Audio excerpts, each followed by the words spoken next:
Muy buenas noches y bienvenidos a Signo Pesos, la economía al alcance de su pantalla. Estos son los temas claves de hoy. Bajonazo en los incrementos salariales. Para este año, la mayoría de las empresas del país reajustaron los salarios por debajo del nivel de inflación causada y del nuevo salario mínimo. Nos acompaña esta noche Mónica García, directora ejecutiva de ACRIP, para analizar un estudio que hicieron sobre este tema. A postularse para los subsidios de vivienda. Las cajas de compensación familiar tienen billonarios recursos para ayudarles a sus afiliados a acceder a una casa propia. Esta noche nos acompaña el superintendente de subsidio familiar, Luis Guillermo Pérez, para explicar detalles de esta ayuda y también quiénes pueden ser beneficiarios. El desánimo cunde entre los empresarios. Una encuesta realizada por la ANDI descubrió que desde agosto pasado hasta febrero de este año aumentó considerablemente la proporción de industrias del país que aplazaron o suspendieron sus planes de inversión. La incertidumbre política es una de las mayores causas. Les tenemos los detalles.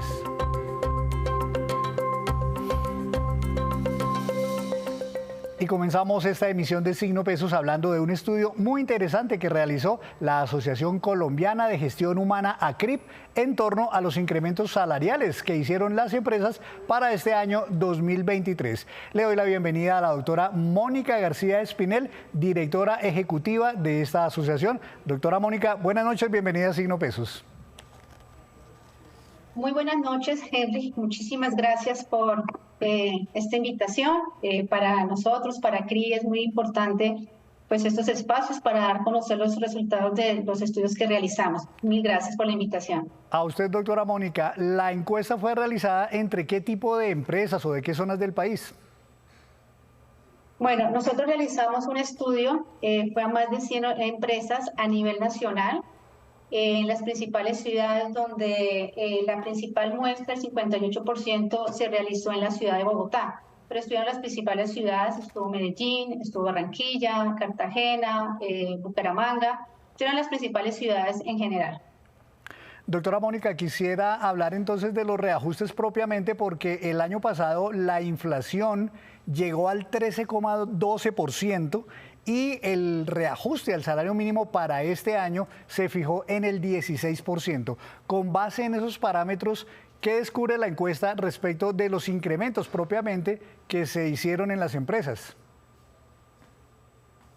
Bueno, Henry, mira, hubo un resultado importante. Digamos que uno de los principales resultados fue el incremento promedio de la encuesta. O sea, total de la empresa fue el 12,5%. Ese fue el incremento salarial de nuestra muestra de más de 100 organizaciones a nivel de nuestro país. ¿Qué nos indica esto? Que hubo un crecimiento nominal, más no un crecimiento real. Esto quiere decir que para nosotros que el poder adquisitivo de los trabajadores colombianos pues perdió poder de compra, de adquisición de compra. ¿Por qué? Pues si sabemos que el 13 puntos, o sea, el IPC estuvo por encima de este incremento. Entonces, eso es una de las principales conclusiones que tuvo este resultado.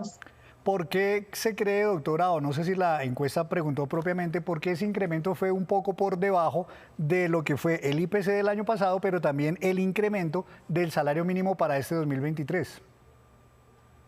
Bueno, nosotros realizamos el estudio y lo hicimos también a nivel organizacional, y el resultado fue que de todos los niveles organizacionales, el único nivel fue el base, o sea, el personal base obtuvo el 13,3%, o sea, fue el único que tuvo un incremento por encima del 13%. De resto, todos los niveles organizacionales, desde alta gerencia y los demás, estuvieron alrededor del 12 y no pasaron del 12,5%. Ahora bien, ¿por qué el personal base logró llegar a un 13%, o sea, por encima del 13%? Porque fue un 13,3%, fue porque allí está el impacto del incremento del salario mínimo, que fue el 16%, que fue un incremento muy representativo. Entonces aquí lo que pues una de las conclusiones que nos dio este resultado es que las organizaciones no están en capacidad de hacer un incremento salarial sobre el 16%. Pues aquí estoy viendo justamente esa variación que usted menciona. En el caso del personal de base, el incremento llegó al 13,35 y ya a niveles más altos, pues llegó incluso hasta 12,35, 12,35 nomás. Es decir que entre más cargo y más salario ganaba el empleado, pues menos era ese incremento. Pero supongo yo que los trabajadores de salario mínimo sí tuvieron que tener el incremento del 16%, que es el de ley, ¿verdad? Correcto, correcto, sí, no. Por ese incremento, el personal base sí logró en nuestro estudio un incremento por encima del 13,36%. Pero los demás niveles organizaciones no lo lograron, estuvieron entre el 12,35, 12, por ejemplo, el personal técnico 12,69. Entonces, pues aquí el tema es que, y lo acabo de mencionar, las organizaciones no están en capacidad de hacer un incremento del 16%. Estuvieron en promedio de 12,5% y están quedando por debajo del índice inflacionario. Estamos hablando, doctora Mónica, de unos promedios, pero si quisiéramos sectorizar un poco según la actividad o el tipo de compañía que es, ¿eventualmente hay algunas donde sí les fue mejor con esos incrementos salariales? Sí, sí tenemos uno, o sea, tenemos identificado que empresas como el sector de tecnología y algunas puntuales, digamos que sí tienen unos mejores incrementos, pero realmente el marco de los incrementos está en el que pues, les acabo de compartir. No se salen realmente estos marcos según nuestra muestra. Estoy viendo aquí otra gráfica, doctora, que sale del estudio de ustedes y me llama la atención porque nos dicen que hay empresas donde no hacen ningún incremento durante el año, otras donde hacen un incremento al año o 2 incrementos al año, 3 incrementos, algunas, dice el estudio, hasta 6 veces al año. ¿Cómo es esto? Porque algunas empresas sí hacen incluso 5 o 6 incrementos salariales en el año. Mira, Henry, sí, nosotros en este estudio identificamos que la mayoría, cerca de un 55%, están haciendo el incremento en el mes de enero, seguido de febrero, marzo. Entonces, en el primer Q, ahí es donde están haciendo el grueso, los incrementos salariales. Vimos otro pico en julio, es donde hay otro, cerca de un 20% de la muestra están haciendo incrementos.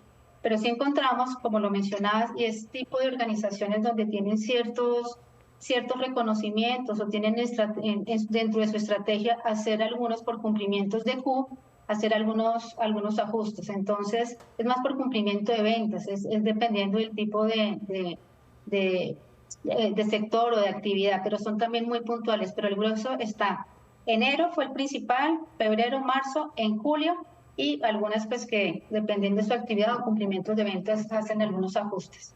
Al margen del tema propiamente salarial, doctora Mónica, ¿qué tanto están recurriendo las empresas todavía a entregar como, digamos, extrasalarialmente algunos otros incentivos a los trabajadores, como por ejemplo los bonos o por ejemplo comisiones por cumplimiento de metas o eventualmente algunas cosas como entregan algunas seguros de vida, cosas así? ¿Todavía se usa mucho en las empresas?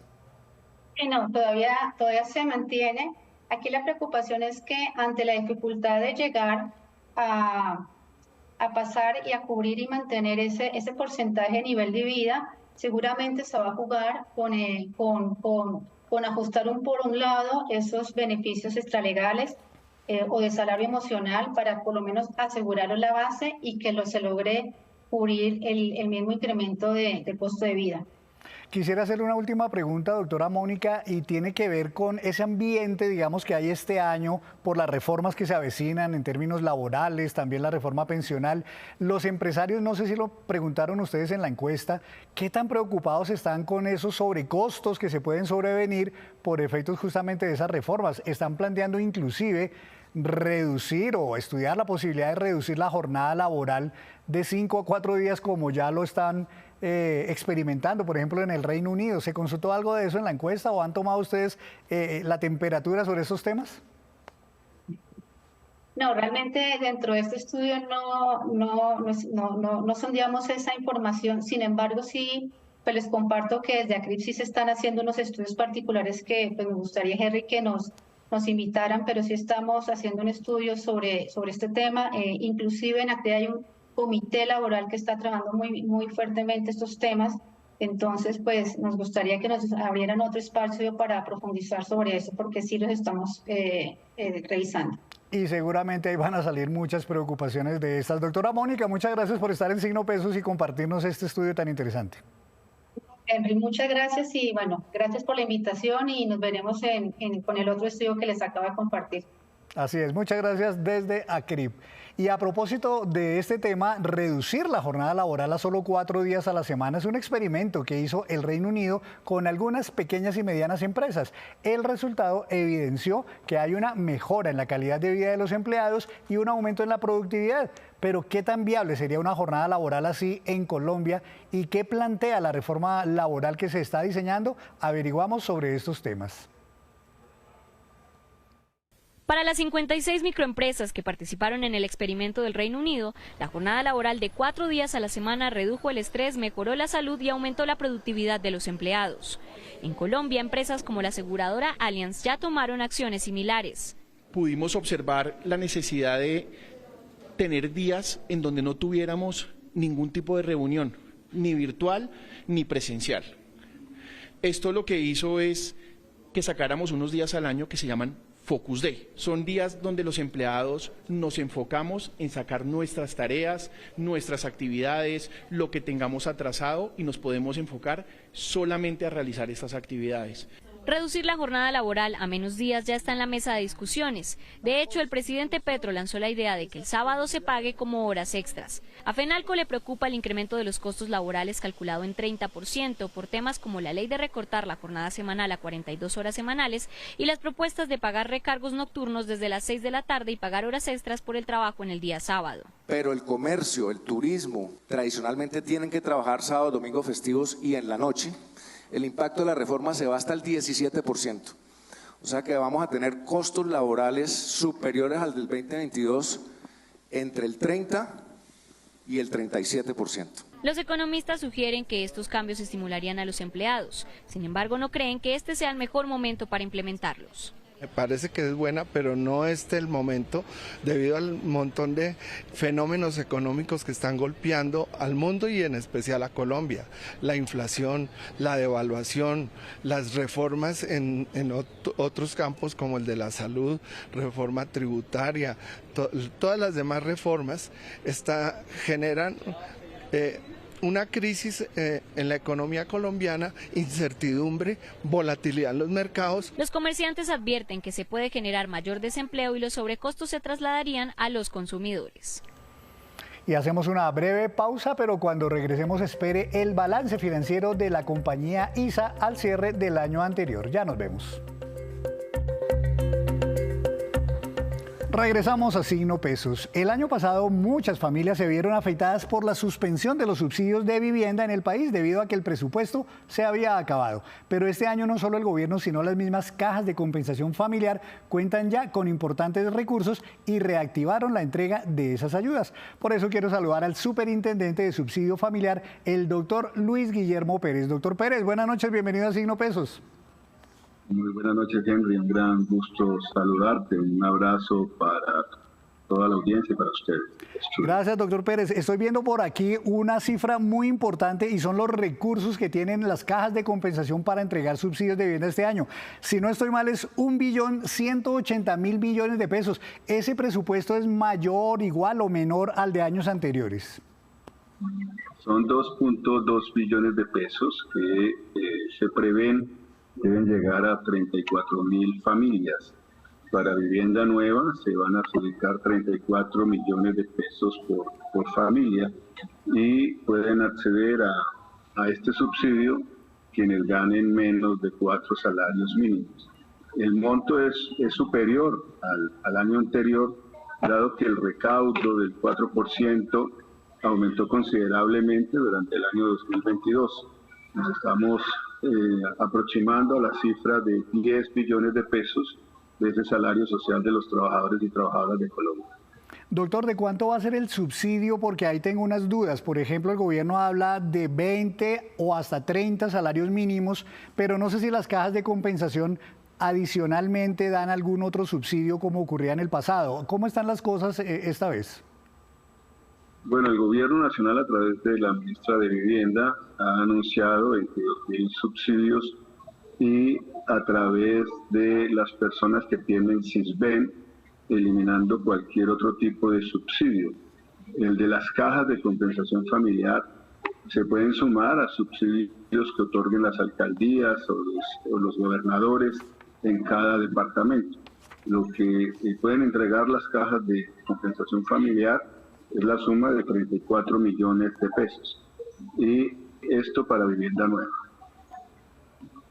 Hay también, doctor, aparte del subsidio que dan para la cuota inicial, ¿algún subsidio a la tasa de interés como también en años anteriores se ha venido manejando? Bueno, eso no lo estamos contemplando. Hay posibilidades de crédito que realizan los propios trabajadores afiliados a las cajas con sus respectivas cajas con tasas de interés muy bajas, que suelen estar alrededor del 1% de interés mensual. O sea, no superarían el 12% de interés al año. Y las cajas proveen esos recursos de crédito que pueden complementar ese subsidio de vivienda familiar. Insisto, es un beneficio que no tiene la obligación de retornarse, no se trata de un crédito, sino efectivamente de un aporte que recibe el trabajador y su familia para que pueda acceder a una vivienda nueva.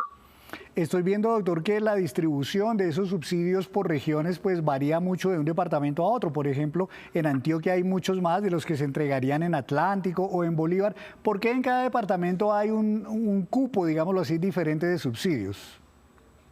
Bueno, en realidad depende del número de afiliados que tiene cada caja. Así que nosotros nos encontramos con grandes polos industriales en Antioquia, en Cundinamarca. En Antioquia estamos hablando por ello de que se entregarían 2.251 subsidios, en Cundinamarca 25.504, y eso incluye a la ciudad capital de Bogotá. Y por supuesto que por el mayor número de afiliados sube el número de personas que pueden ser beneficiarias de este subsidio. Mencionaba usted, doctor Pérez, hace un momento esta cifra, hasta 4 salarios mínimos como tope de ingreso para las personas que quieran acceder a este subsidio. Ahí tengo una duda, ¿los 4 salarios mínimos de tope de ingreso es el trabajador afiliado o en conjunto el núcleo familiar? ¿Cómo es eso? Sí, es el núcleo familiar, trabajador afiliado y su núcleo familiar. No pueden recibir más de 4 salarios mínimos para acceder a este beneficio. Eso entonces para este año son 4.640.000 pesos. Si se pasa el núcleo familiar de esos ingresos, ¿ya no podría acceder a un subsidio? Sí, así está establecido, ese es el reglamento. Pero sí pueden acceder a otros subsidios, como los que les he mencionado, que suelen combinarse con los subsidios de las cajas que entregan los municipios o las gobernaciones. Doctor, quien pueda acceder a un subsidio de vivienda a través de una caja de compensación familiar, ¿cuánto debería ahorrar por su propia cuenta para aportar y más o menos cuánto le puede quedar de crédito? Bueno, es difícil imaginar que una persona que gana menos de 4 salarios mínimos y que tiene obligaciones en el pago de arriendo, de educación, y ropa y alimentación de sus hijos pueda ahorrar. Realmente eso es difícil. Hay que ser realistas sobre el tema. Pero sí pueden acceder a créditos con las propias cajas de compensación familiar y también en la banca pública o privada, el banco agrario o los bancos privados. Pero las mejores tasas de interés son las que ofrecen las propias cajas de compensación familiar. Pero esa es una noticia muy importante. ¿De cuánto es esa tasa de interés que hoy están ofreciendo en este crédito hipotecario las mismas cajas? Bueno, las cajas suelen cobrar por tasas de interés el 1% o menos, dependiendo de cada caja, pero no suele superar el 1% de interés mensual, o sea, un total de 12% de interés al año. Claro, y es mucho más bajo realmente sí de otros bancos que están ofreciendo en algunos casos hasta 18 o 20% en los créditos hipotecarios, así que sí, es un gran beneficio. ¿Qué tiene que hacer una persona que esté interesada en un subsidio de vivienda familiar? ¿Tiene que ir a la propia caja donde está afiliado o el trámite se puede hacer en cualquier caja de compensación? No, tiene que ser necesariamente en la caja que está afiliada. Y la caja establece cuáles son los requisitos. Para mencionarle cuáles suelen ser los requisitos, les menciono los siguientes. Una declaración juramentada de los miembros del hogar en la que manifiestan que cumplen con las condiciones para ser beneficiarios del subsidio, es decir, que reciben menos de 4 salarios mínimos. Constancia de la entidad donde se realiza, si ha tenido un ahorro previo o ha tenido algún otro crédito. Registro civil de matrimonio, prueba de la unión marital de hecho se aplica. El registro civil de nacimiento de los demás miembros que conforman el hogar. El documento que acredite la condición de mujer cabeza de hogar cuando fuera el caso. El certificado médico que acredite la discapacidad física o mental cuando fuera el caso de algún miembro de la familia. Y lo que ya había mencionado antes, que no supere los 4 salarios mínimos legales vigentes. Usted mencionaba, doctor, que este dinero que hay previsto para este año alcanzaría para unas, creo que dijo 34.000 familias con ese subsidio. ¿Eso qué tanto logra cubrir la demanda total de familias o personas que llegan a las cajas a pedir este tipo de ayudas? ¿Alcanza para todos o siempre queda gente por fuera porque no alcanza? No, sí, lamentablemente pues es muchísimo más la demanda que la posibilidad de oferta. Esa es una preocupación del gobierno nacional y lo que esperamos es poder lograr que se incrementen los recursos para que muchas más personas, muchos más trabajadores y sus familias puedan acceder a una vivienda. El gobierno desarrolla sus programas y trataremos de encontrar también caminos de entendimiento con la ministra de Vivienda, incluso para que la construcción de estas viviendas de interés social puedan desarrollarse y construirse también con las cajas de compensación familiar. Pero sí, repito, el número del que se dispone tanto por el Ministerio de Vivienda como por estas cifras que establece el sistema de subsidio familiar de 34.000 subsidios es insuficiente frente a las necesidades del país.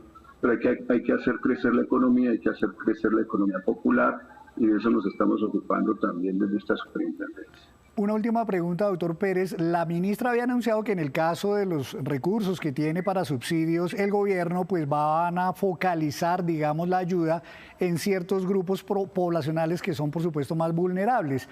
En el caso de las cajas de compensación, ¿también hay algún filtro, hay alguna focalización o simplemente por el hecho de yo estar afiliado a una caja de compensación, si no supero los ingresos, ya tengo acceso a esa ayuda? Bueno, desde que se cumpla con los requisitos, cualquier persona podría tener acceso. Y lo que debe hacerse en todo caso, y esa también es la misión nuestra desde la Superintendencia del Subsidio Familiar, es que esos subsidios se entreguen a las personas que han sido inscritas de tiempo atrás, y no que aparezcan algunas personas favorecidas que recién se inscribieron, sino los que han tenido la expectativa de tener una vivienda subsidiada, pues puedan contar efectivamente con las garantías de que esos subsidios se entregarán sin ningún interés particular. Pues doctor Luis Guillermo Pérez, superintendente de Subsidio Familiar, muchas gracias por estar en Signo Pesos explicando este tema tan importante para tantas familias en Colombia que tienen ese sueño de tener una casita propia. Muchas gracias.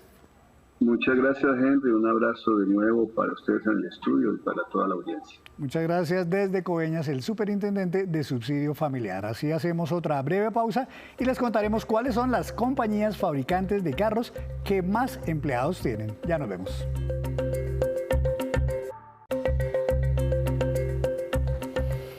Y regresamos a Signo Pesos con esta que es la cifra económica del día.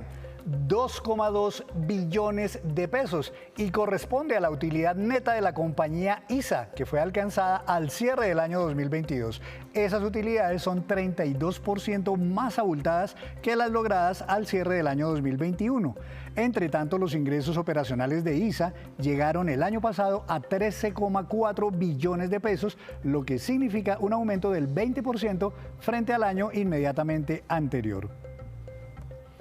Y una preocupante situación se evidenció entre los empresarios del país a través de una encuesta realizada por la ANDI. El ánimo para realizar nuevas inversiones se redujo entre agosto pasado y este mes de febrero. Muchas empresas decidieron aplazar, reducir o suspender las inversiones. Las causas detrás de esto también son muy preocupantes. Veamos los detalles entregados por el presidente de la ANDI, Bruce McMaster. Cuando les preguntamos a las empresas en el mes de agosto cuáles de ellas habían mantenido los proyectos de inversión que traían en el pasado, el 47.1% de la compañía nos dijo que mantenía sus proyectos. Ese porcentaje ha bajado al 27.5%, en dato que fue publicado esta semana o una encuesta que terminamos de recoger esta semana. Cuando le preguntamos a las compañías quién había o cuáles habían aplazado los proyectos, en el mes de agosto teníamos que el 20% de las compañías habían aplazado proyectos. Ese porcentaje subió al 27.6%. Algunas de las razones por las cuales nos explican este incremento en aplazamientos o esta caída en proyectos tienen que ver con el costo financiero. El 74% de las compañías consideran que tienen costos financieros que no ameritan realizar las inversiones, y otras aducen el efecto que las diferentes reformas están en este momento produciendo sobre sus planes de negocios. ¿Es incertidumbre política lo que les preocupa o tiene que ver? Bueno, la incertidumbre se ve reflejada especialmente en las propuestas que están en este momento sobre la mesa en términos de posibles reformas, en eventuales cambios, por ejemplo, en regulación, especialmente en el tema del sector de servicios públicos, y eventualmente en cambios fundamentales, por ejemplo, en el sector de hidrocarburos y gas, que eventualmente vayan a verse afectados en términos de la restricción de las actividades de exploración petrolera y minera. ¿Por qué el bajonazo tan fuerte de agosto a febrero? Bueno, seguramente tiene que ver con la incertidumbre que hay hoy en día con los mercados internacionales. Colombia adicionalmente ha tenido un incremento importante en términos del riesgo país. Cuando uno compara el riesgo país, la prima que paga el inversionista por estar en Colombia, o que cobra el inversionista por estar en Colombia en este momento, pues no solamente tenemos una de las más altas de la historia del país, sino también una de las más altas de la región. De manera que la percepción de riesgo en este momento está siendo cada vez mayor. Deberíamos y tendríamos que hacer un esfuerzo muy grande por aumentar la confianza y por generar las condiciones para que hubiera más inversión en nuestro país. Es la recomendación nuestra grande para el gobierno. Y ahora veamos los indicadores económicos que usted debe conocer antes de irse a dormir. La tasa representativa del mercado, que regirá hasta el próximo lunes, es de 4.849 pesos con 65 centavos. Bajó 4 pesos con 25 centavos. El petróleo Brent de referencia para Colombia subió 1,35%. Se ubicó en $83 con 32 centavos por barril. El precio interno del café colombiano bajó y quedó en promedio a 2.130.000 pesos la carga. El índice MSCI Colcap de la Bolsa de Valores de Colombia subió 0,11%. La acción que más se valorizó fue la del grupo Aval, con una ganancia de 8%, y la que más bajó fue la de Enca, con un retroceso de 6,03%. Y antes de despedirnos, los quiero dejar con este dato. El siguiente es el ranking de compañías fabricantes de vehículos que más empleados tienen actualmente.